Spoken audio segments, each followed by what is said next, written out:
7월 25일 이 날짜를 달력에 빨간 펜으로 동그라미 치세요.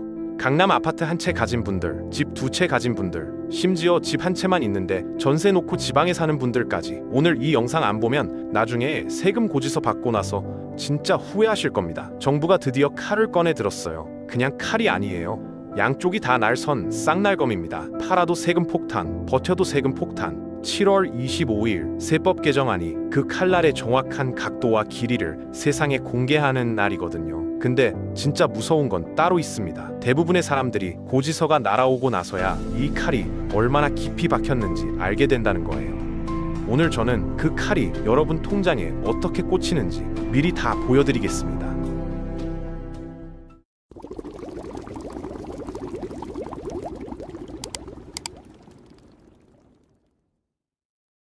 일단 숫자부터 보시죠. 강남 아파트를 7억에 사서 15억에 판다고 가정해 볼게요. 양도차익이 8억이에요. 지금까지는 일반 세율 적용 시 양도세가 대략 2억 원대였거든요. 근데 올해 5월 9일부로 다주택자 양도세 중과가 부활하면서 이 세금이 6억 원대까지 치솟는 구간이 실제로 생겼습니다. 집을 팔아서 남는 8억 중 6억을 세금으로 내는 거예요. 마트 가서 만원어치 장 봤는데 계산대 영수증에 7,500원이 세금이라고 찍힌 것과 같은 충격입니다. 이 숫자를 보고도 설마 나는 아니겠지 라고 생각하신다면 오늘 영상 끝까지 꼭 보셔야 합니다. 여기서 한 가지 더 짚어드릴게요. 이게 다주택자만의 이야기가 아니에요. 집 한 채만 있어도 위험합니다. 지금 국회에 발의된 소득세법 개정안이 통과되면 1주택자가 누리던 장기 보유 특별공제가 통째로 바뀌거든요. 쉽게 말하면 이런 겁니다. 지금은 10년 이상 집을 보유하고 거주하면 양도 차익의 최대 80%를 공제해주거든요. 근데 이걸 없애고 대신 세액을 최대 2억 원만 깎아주는 방식으로 바꾸겠다는 거예요. 강남 고가 아파트 가진 분들 시뮬레이션 해보니까 현행 대비 세금이 수억에서 10억 원 이상 더 나오는 사례도 있었습니다. 10억이요. 아이 대학 등록금이 아니에요. 세금입니다. 이게 얼마나 심각한 건지 감이 오시죠? 그런데 말이죠.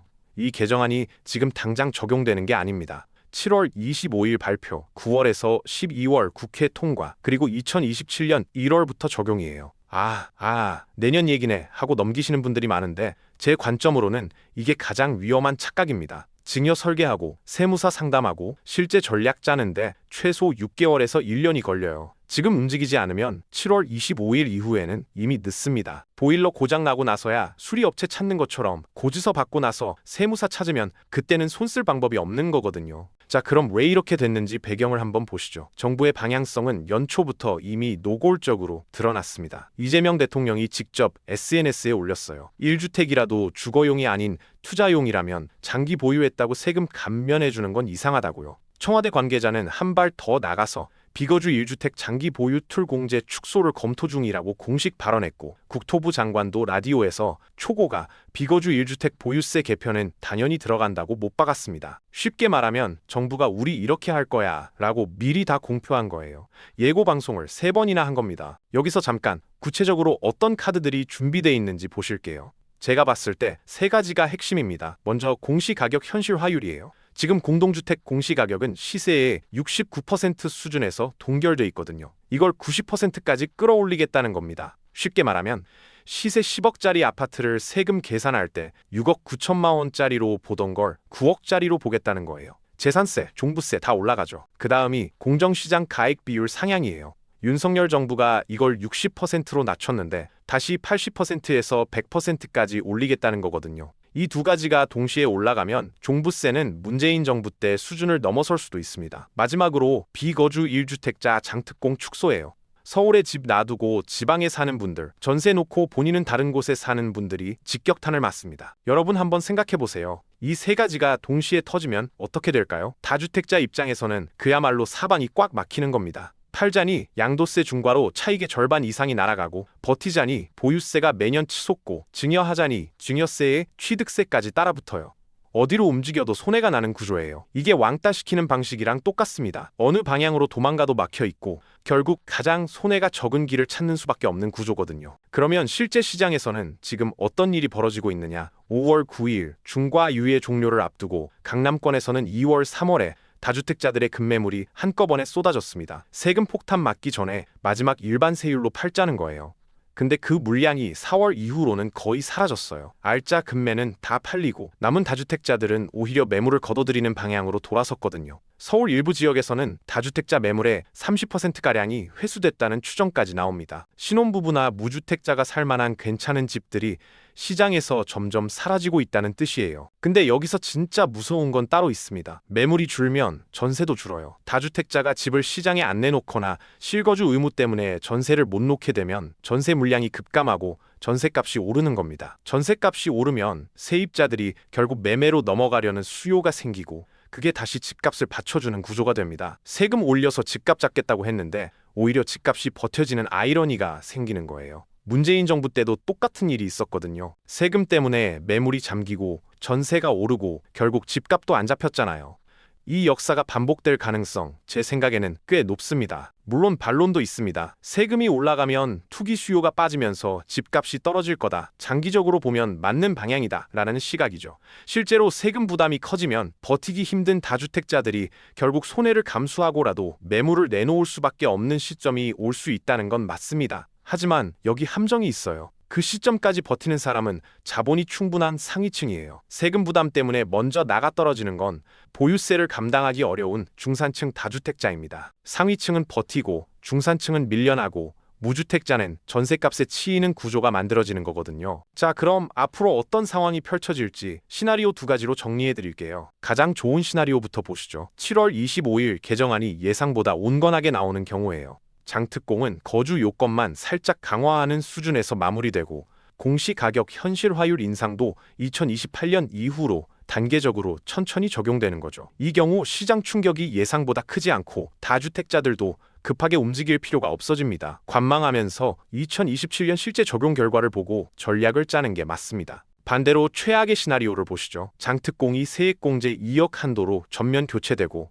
공시가격 현실화율이 2027년부터 바로 90%로 올라가고 공정시장 가액 비율도 동시에 상향됩니다. 이렇게 되면 강남 고가 아파트 한 채 가진 분들도 비거주 1주택자도 다주택자도 한꺼번에 직격탄을 맞는 거예요. 이 시나리오에서는 2026년 안에 모든 정리와 전략 변경을 맞춰야 합니다. 중고차로 치면 연식 바뀌기 전에 팔아야 제값 받는 것처럼 타이밍을 놓치면 한 번에 수억이 날아가는 거거든요. 그렇다면 지금 당장 뭘 해야 하느냐? 제 관점으로는 당장 3가지를 움직여야 합니다. 가장 먼저 해야 할 건 4년치, 5년치 보유세 시뮬레이션이에요. 공시가격 현실화율 90%, 공정시장 가액 비율 100%를 가정하고 내가 매년 재산세와 종부세를 얼마나 내게 되는지 숫자로 확인해야 합니다. 이걸 혼자 하면 계산 오류가 나기 쉬우니까 7월 25일 전에 세무상담 한번 받으시는 걸 강하게 권해드립니다. 그 다음은 장특공 변경 시나리오별 양도세 계산이에요.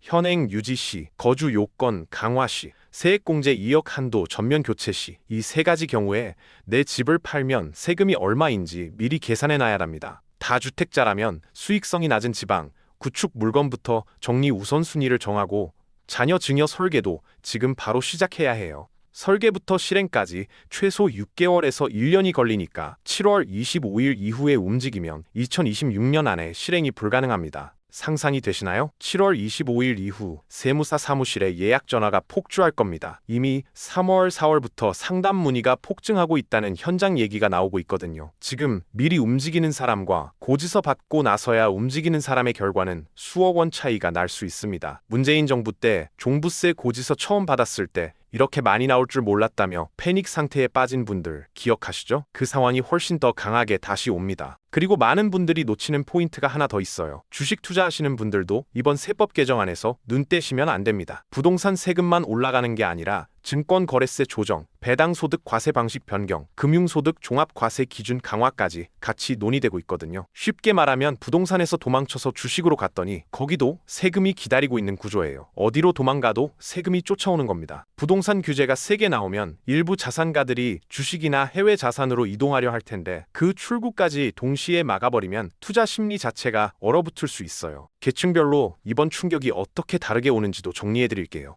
다주택자는 이미 5월 9일부터 양도세 중과가 부활했고 여기에 보유세 인상까지 얹히면 사방이 꽉 막히는 구조입니다. 버티자니 종부세 폭탄, 팔자니 양도세 폭탄이에요. 비거주 1주택자, 그러니까 지방에 살면서 서울에 집 한 채 전세 놓은 분들은 장특공 축소의 1순위 타깃입니다. 정부가 공식적으로 실거주하지 않으면서 장기보유 혜택을 누리는 건 이상하다고 명시했거든요. 앞으로 거주하지 않으면 세제 혜택에서 점점 밀려난다는 뜻이에요. 실거주 1주택자는 그나마 낫습니다. 정부가 반복해서 실거주 1주택자는 보호하겠다고 공언하고 있으니까요. 근데 여기서도 변수가 있어요. 장특공 개편이 어디까지 내려오느냐에 따라 중저가 실거주자도 영향을 받을 수 있거든요. 7월 25일이 바로 그 기준선이 공개되는 날입니다. 무주택자와 전세 세입자는 겉으로는 이 싸움과 상관없어 보이지만 매물 잠김과 전세 물량 감소가 현실화되면 가장 먼저 치이는 게 이분들이에요. 집값과 전세값이 동시에 오르는 상황이 오면 내 집 마련 꿈은 더 멀어지는 겁니다. 비거주 1주택자라면 실거주 전환이 가능한지부터 따져봐야 합니다. 2027년 전까지 실제로 이사를 가서 거주 요건을 채우는 게 현실적으로 가능한지, 아니면 차라리 7월 이후 개정안 내용을 보고 매각 타이밍을 잡는 게 맞는지를 지금 판단해야 해요. 자녀 증여를 통한 세대 분산도 고려하셔야 하는데 이건 증여세, 취득세, 나중에 상속세까지 통합적으로 계산한 뒤에 결정해야 합니다. 단순히 증여하면 절세된다는 식으로 덤볐다가 오히려 더 큰 세금을 맞는 경우도 실제로 있거든요. 전세를 놓고 계신 분들은 간주 임대료 과세 확대 논의도 주시해야 해요. 쉽게 말하면 전세 보증금을 은행 예금처럼 계산해서 이자에도 세금을 매기겠다는 건데, 이게 현실화되면 전세보다 월세로 전환하는 집주인이 늘고 전세 물량이 더 줄어드는 악순환이 이어집니다. 한 가지 더 말씀드릴게요. 이 세법 개정안의 충격이 얼마나 클지 가늠하려면 문재인 정부 시절을 떠올려 보시면 됩니다. 당시 종부세 고지서를 처음 받아든 분들 중에 이렇게 많이 나올 줄 몰랐다며 패닉 상태에 빠진 분들이 얼마나 많았는지 기억하시죠? 그때도 정부는 극소수 다주택자, 고가주택 보유자만 해당된다고 했는데 막상 고지서가 날아오자 강남, 마용성, 한강벨트 실거주 1주택자들도 수백만 원에서 수천만 원짜리 고지서를 받고 뒤집어졌어요. 이번에는 그때보다 더 강한 카드들이 한꺼번에 묶여서 나올 가능성이 있습니다. 공시가격 현실화율, 공정시장 가액 비율, 장특공 개편, 이 세 가지가 동시에 움직이면 세금 계산 구조 자체가 뒤바뀌거든요. 세무사들이 4년치, 5년치를 미리 시뮬레이션해보지 않으면 고지서 받고 나서야 패닉이 오는 가구가 속출할 것이라고 경고하는 이유가 바로 이 때문입니다. 제가 이 모든 흐름을 보면서 느끼는 건 하나예요. 이번 세법 개정안은 단순한 세율 조정이 아니에요. 40대, 50대, 60대 분들이 지난 20년, 30년 동안 당연하게 여겨온 재테크 공식, 그러니까 좋은 지역 아파트 사서 오래 보유하면 노후 준비된다는 공식이 세제 면에서 통째로 흔들리기 시작하는 겁니다. 틀렸다 맞다를 떠나서 우리가 앞으로의 노후 설계와 자녀 교육비, 은퇴 후 현금 흐름을 완전히 다시 짜야 한다는 뜻이에요. 그리고 그 작업을 시작해야 하는 시점이 7월 25일 이후가 아니라 지금 이 순간입니다. 여기서 한 가지 더 강조하고 싶은 게 있어요. 7월 25일 개정안이 나온 뒤에 세무사 사무실에 예약 전화가 폭주할 겁니다. 이미 3월, 4월부터 상담 문의가 넘쳐나고 있다는 현장 얘기가 나오고 있거든요. 지금 미리 움직이는 사람과 고지서 받고 나서야 움직이는 사람의 결과는 수억 원 차이가 날 수 있습니다. 그리고 어떤 상황에 있든 내 자산이 이번 세법 개정안에 어떻게 걸리는지 한 번쯤은 꼭 확인해 보셔야 해요. 집 한 채만 있으신 분도, 두 채 있으신 분도, 전세 놓고 계신 분도, 주식만 하시는 분도 다 해당되는 얘기입니다. 이건 먼 나라 이야기가 아닙니다. 우리 집, 우리 노후, 우리 자녀 교육비 다 연결된 얘기예요. 주식이나 코인은 떨어지면 기다리면 되지만 세금은 고지서 한번 나오면 내야 합니다. 기다려주지 않아요. 여러분께 한 가지 여쭤보고 싶습니다. 7월 25일 세법 개정안이 나온 뒤에 여러분은 어떤 선택을 하실 건가요? 집을 파실 걸까요? 버티실 건가요? 댓글로 남겨주세요. 다양한 상황인 분들 이야기를 들어보고 싶습니다. 오늘 영상이 도움이 되셨다면 좋아요와 구독, 알림 설정 부탁드립니다. 다음 영상에서 뵙겠습니다. 감사합니다.